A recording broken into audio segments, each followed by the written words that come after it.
Right, and we're live. Hello, Richard. Colin Dunlap, I have missed you, and I have no idea why. Because I think I miss a good fight. That's flattering. How's everything? I like that hat. Man, you trimmed up that goatee a little bit. Yeah, when you start to get old, you start to get gray, and the more gray, the older. So we're going a little bit more youthful. Little streamline there. The V-neck fits you though. I like the V-neck look. You don't often go with a V-neck. I really like it. You should pull that out more. Trying to change the image, Well, so what are your thoughts? Lamar Jackson, that's the big talk. Talk to me about Lamar Jackson, because I do have a lot of quarterback talk. It's all quarterback talk. That's the only thing going on in the NFL. What if teams just don't want to revamp their offense and give up 2 first-round picks, and they don't think Lamar Jackson fits? I mean, what if that's the case right now? Well, first of all, you have to evaluate. I think you have to really evaluate Lamar Jackson for what he is and what he isn't. What he is a fabulous running quarterback. He's very mobile. He's great, highly susceptible to injury that way, as he's proven. Plus, I have always questioned his quarterback passing abilities. Obviously, he can throw a ball as far as he wants to, but and that's usually why they've lost those games that are important, right? Because they don't have the balance between the pass and a quarterback run. So you have 3 dimensions, passing quarterback, running quarterback, and a running game with a running back. So there's 3 dimensions. But that one dimension is usually taken away, which I wouldn't want him. Personally, I wouldn't want him. Would you? He's got one. No, he not at that price in a capped league where you have to fit all the different players under. What's his price? First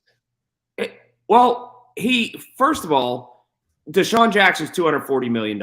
Yeah, but you couldn't sell him to 2 for. You just couldn't do it.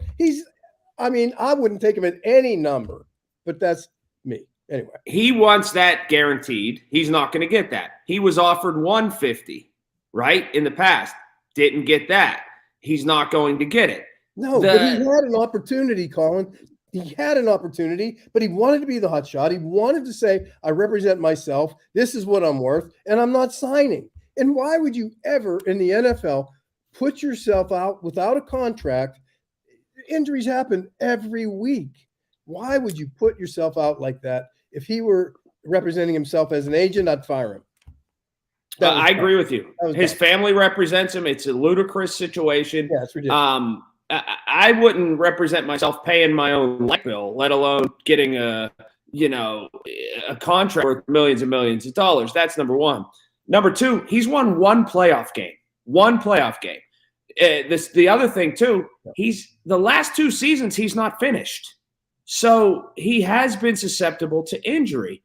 I don't understand why people look. Deshaun Watson reset the market. People understand that, and owners are trying to get away from that. That being said, that's a totally different situation than perhaps football people in organizations that need a quarterback right now, such as Atlanta or Carolina or somewhere like that. Maybe the football people went to the owner and said, we just can't revamp everything we do and expend that amount in percentage of our payroll toward a quarterback because it doesn't make sense. What's the cap? Well, it's going to go back up, but he would eat up a good 25% of the cap. But what is it right now? Well, it's constantly evolving because the TV deal has to come in, and I don't know the precise number right now, but he would eat up a quarter of it, if not more. Right. This is just kind of a random digression here, but right. I was watching, and it's not related to football, which is crazy. Uh-huh. Of course, I'm crazy, but I was watching the Formula One on Netflix. I did not realize they also have a cap. Yes, 224 million will be the cap this year. I thought it was 145. 224. You sure? Yep, for the 2023 season. I thought 2023 was 145. But in any event, I didn't know that. That's pretty cool. I didn't realize that. So we play the cap game all the time. That's what Omar is so good at, right? Right. Now, so here's my question to you, and I'm actually going to ask Omar this question, and I'm going to tell him that we're going to talk about it. So if you had your choice, you have 32 quarterbacks minus Kenny Pickett. He's not in this poll. 32 quarterbacks. If you could take any one you want, top 2, who do you take? Patrick Mahomes, no question. That's number 1. He's the best quarterback in the NFL. Okay. And probably, I know the past couple seasons haven't ended all that well, but probably Josh Allen in Buffalo. Oh, I like Josh Allen, but I really like the young man in Los Angeles. I really like him a lot. Yeah, Herbert. Yeah, I love him. Yeah, he's very good. He needs to be coached better. He's very good. Yeah, I think so too. So then we go back to that, what you're saying, the coaching. And then I go back and I look at seeing headlines, and this makes me crazy. This makes me as crazy as this whole Lamar Jackson conversation. Can I tell you, there may be a different one, though, that's my number 2? Oh, yeah. That it may be Trevor Lawrence. Well, now, you see, that's an interesting pick because I said initially I thought he was going to be a bust. And I think he's proving me wrong. And that's an interesting pick from you. Actually, that's a little aggressive of a pick for you. I mean, all people are better with better people around them. Yeah. I think that he would, as they continue to build, he's going to be a superstar. And there's an axiom that says that the student didn't learn, a teacher didn't teach, right? And so a lot of that can be prevalent here in that conversation and in life, really. But so student didn't learn, teacher didn't teach. I like Trevor Lawrence today much more than I liked him 2 years ago. And, and that's the reason. I think you're exactly right. But then I go and I make myself crazy when I see Aaron Rodgers conversations, right? It makes me nuts. I see you're oozing that. I got no time for him anymore. Yeah, me either. You look at him as the Messiah, the second coming in New York, because then I compare that to who do you think? Russell Wilson. Right. And I got nothing for Russell Wilson either. I just don't have it. I don't understand in Denver. Great ownership, great leadership. What they were thinking for Russell Wilson. What do you think of that? Well, I kind of know, and I've been doing a lot of reading on Russell Wilson the past couple of days. Sean Payton would not have taken that job unless an agreement was in place. And from what I read, Sean Payton said, this is a 1-year test run, and I don't care how much cap space we're going to eat. If I don't like what I see in 1 year or maybe even 10 games, I'm done with them. Because Sean Payton isn't there to screw around. And he didn't need to take that job. He just wanted to coach again, and they needed a good coach. He had a great job. Right. So that being said, look for that to happen. I think Russell Wilson will play 10 or 12 more games and then be done as a quarterback in the NFL. And with Rodgers, I don't have any time for Rodgers. And I'll tell you, maybe some of it's personal. Like, if you want to go off on a retreat and why do you have to tell people that? What he's the person that wants everybody to look at him and then say, well, why is everyone looking at me? Well, it's because you told everybody to. Yeah. He's got some sort of complex that I don't understand. And I never will. And I don't even know if it's a complex. And complexes come from insecurities. And maybe that is an insecurity of his because it comes across as arrogance to me. And arrogance sometimes is overstated confidence. And overstated confidence is usually false. But his stats support a good quarterback. They don't support a great quarterback to me. But I don't understand why New York, they're really only postponing the pain. Why would you do that? What's he have? Another year? Maybe 2, right? Why would you do that? Why wouldn't you? I don't understand the need to win today. And the Pittsburgh Steelers never had that philosophy. They built from the bottom up. They built from the offensive and defensive lines. They built the house, and they built it the right way with a strong foundation. Now, are they going to continue that? I hope so. Omar Khan, as you know, is a personal friend of mine, and I think and Kevin Colbert was, and I think you have some really, really great talent in the organization. I hope they continue that, and it looks like they're going to.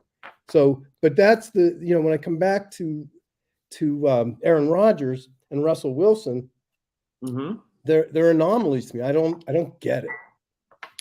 Well, people, here's the crazy part. People keep talking about collusion in terms of trying to not get Lamar Jackson a contract because of what happened with the Deshaun Watson contract. The real collusion in the NFL is for money's sake and for visibility's sake. It feels like all the owners, the real collusion here, all the owners are afraid to tell Russell Wilson and Aaron Rodgers their careers are over.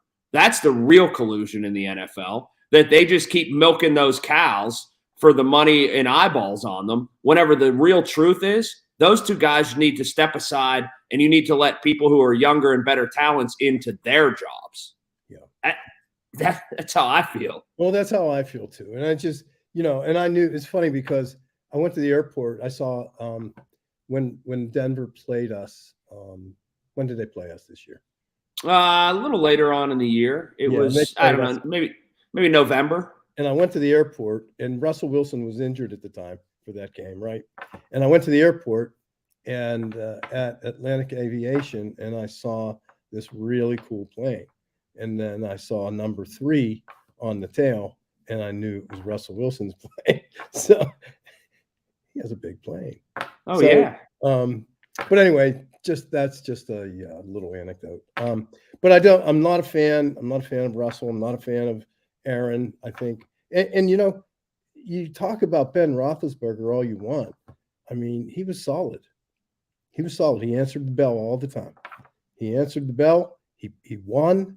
And, the people that were the detractors to Ben Roethlisberger, and granted, I was one at the end.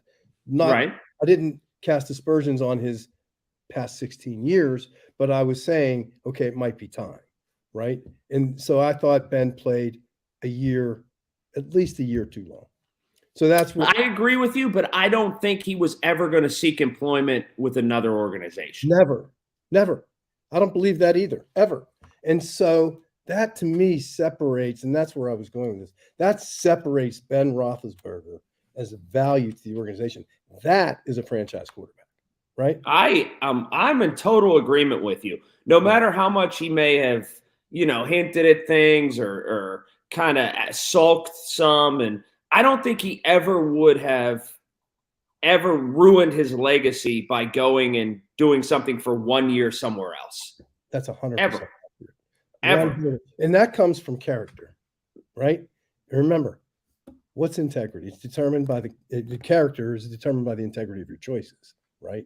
And not that they don't have integrity, but integrity is your choices. Another thing about Lamar Jackson too, Richard, is Baltimore.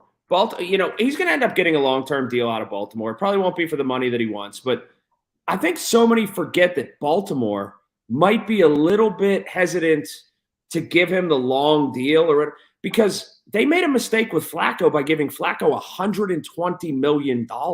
Yeah. And that was the year after he won the Super Bowl, though. Correct. So he had a little bit more motivation to reward that and to believe there could be a future with him, right? I actually liked Joe Flacco. He used to torch us every time we played him. But I actually liked him, but they had incentive, right? They saw something.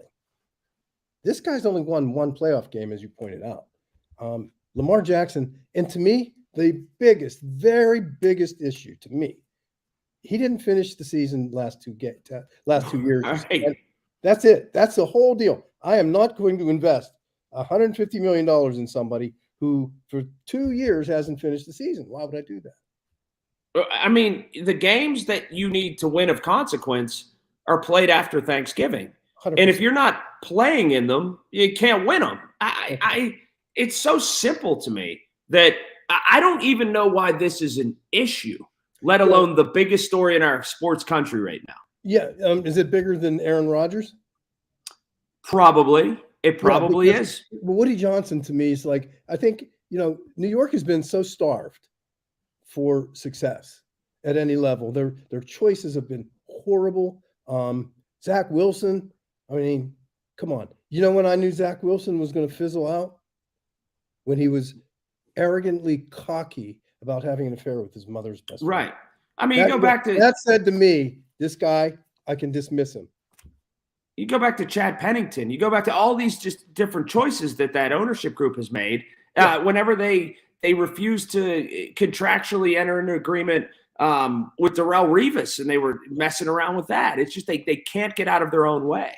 Right, but you see though, the rest of the structure isn't built, so they're so dependent on that quarterback and finding that ubiquitous franchise quarterback, as we call it, and it's not. You know, if you build the rest of it, when Ben Roethlisberger was inserted into that lineup, he had a structure, he had a system. Kenny Wisenhunt was his offensive coordinator. Bill Cowher and Dick LeBeau was the defensive coordinator. You had Jerome Bettis. You had a structure. You know, they would tell Ben, just don't lose the game. That was the philosophy. Don't lose it, right? We'll make sure everything around you is solid. You just get in, be the quarterback. Right?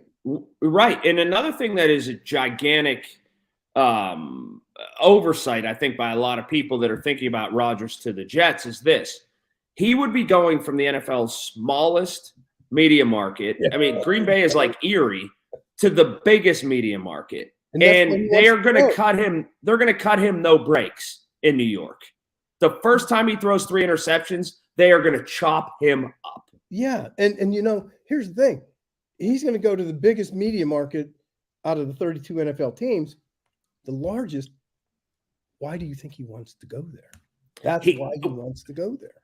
But if it goes bad, he's not counting. He's discounting the fact that it could go bad. That's the part too.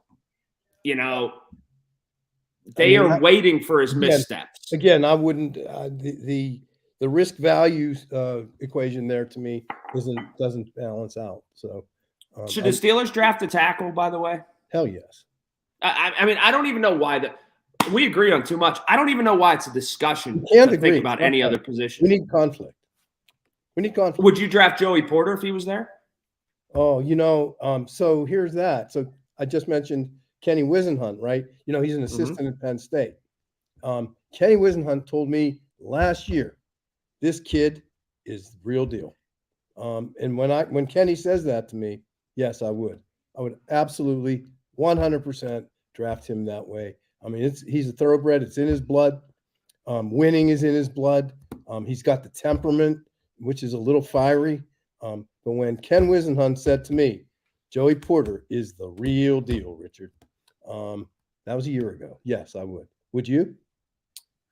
It depends on what tackle was there. Oh, could we be in first conflict? Yes, maybe. But here's the thing that I think people need to get over and get past. Oh, wait, and I apologize for interrupting you. Was your question, would I draft him in front of a tackle?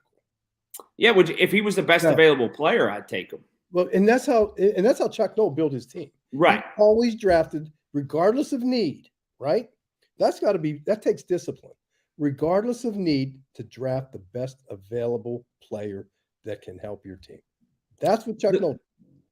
The thing with Porter is, and it's almost unfair to him, if it's a very big position of need, he's a very good player. If he were available there, it almost is a disservice that his name is Joey Porter Jr. because some people will associate that with doing a favor or being a legacy or whatever, when it's a position of need and he's a very good player, point blank, period, that's it.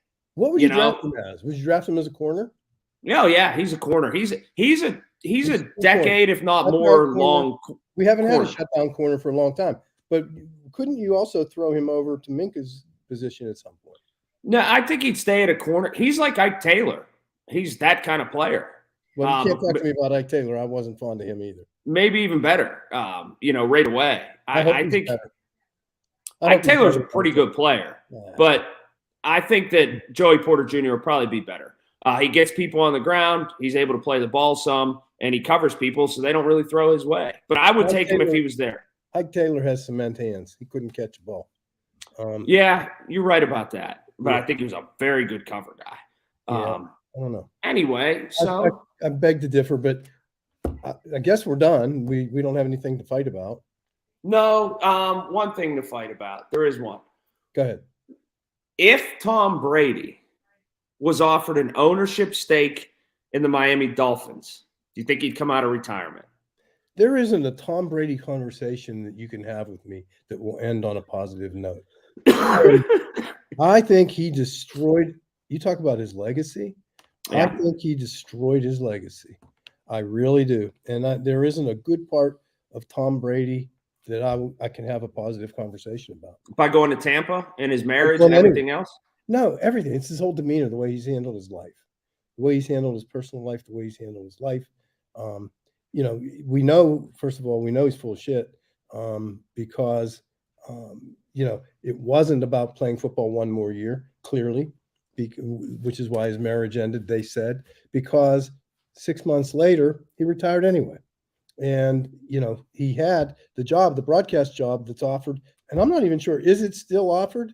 Is the job still offered? Believe it is, but the bad part is that Greg Olson's probably better. I think he's so much better. I agree. I wouldn't give up on him. And, you know, I didn't like Greg at first because I looked at him and I thought, oh, you know, pretty boy, you know, I don't like him. Man, I just heard his first game. He was wonderful, and he continues to be wonderful. I would not. Why would you give that up at $70 million to pay $140 when the job can get done better at $70? Right? Yep. I'm not chasing the star. I'm sorry. I'm not chasing the star. Let that be somebody else. You can have him. I'm here. Build the house one at a time. Greg, I am totally with you. Tom Brady, for me, over the past 18, 24 months or so, has taken a huge nosedive. Not that I ever held him in great acclaim, but he just refuses to move on with his life. Yeah, you know, I did hold him in great acclaim. But I think it was not just him that I held in great acclaim. I think the marriage of him and Belichick created that one player, that two of them created one. And I think that's what made me really like him a lot. So, yeah, no, I'm out on Tom Brady from top to bottom. And the other thing that really put me out on Tom Brady. Oh, yeah? Really put me out. Okay. What do you think it is? Giselle? Nope. When he tossed the Super Bowl trophy. Oh, on the boat? Yep. When he tossed that was so disrespectful. I think that it was horrible. And that's really what lost me. You know, he was stinking drunk. Yeah, I don't understand why you got to get like that. Yeah. Well, I don't care about that because there's people that, I mean, that happens. He's human. Excuse me, he's human. But the way that he disparaged that great symbol that he's worked for so long, and I didn't like it. So no, anyway. Fair enough. The V-neck works for you, Richard. Stick with it. Thanks. What about here? Let's go off topic real quick. All right, let's go. Real quick. So 23 minutes. There's somebody in Denver. I want her to comment on this. That is there's a sports reporter there. Maybe we can get somebody from Denver to do that. But off topic. Yes. Did you watch Chris Rock? I saw the parts that were repropagated on the internet, and I'm still all right. Yeah, I watched like the 5-minute clip. Here's the part I don't understand. If you get slapped in the face by another man on national television, even if you think you're right about the situation, don't you just let it die? Like, Chris Rock thinks he's right. Okay. I think he's right also. But I don't understand. I don't know a man. If I came up to you and you said something I didn't like, and I came up to you and slapped you, it's just it wouldn't end right there. It wouldn't end right there. What would happen? Well, you wouldn't slap me. I would hope not, because you're my friend. No. This is just hypothetical. What would happen? I might lose a fight, but you would get hit hard at least one time. 100% on the spot. Right?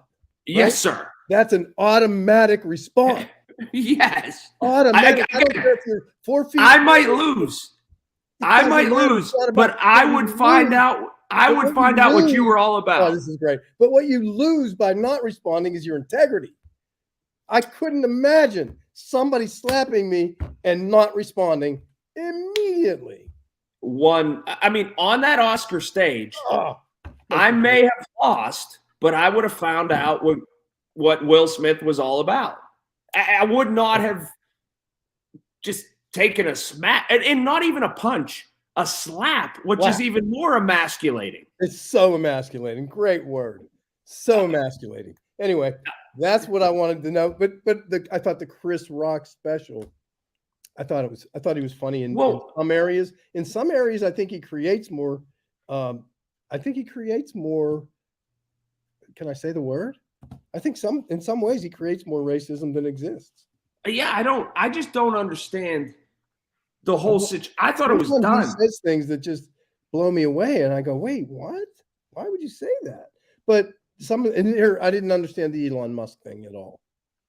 Yeah, I just saw the parts about the slap. We'll watch it and let's talk next week. We'll tear him apart too. Who wants to fight? Let's go.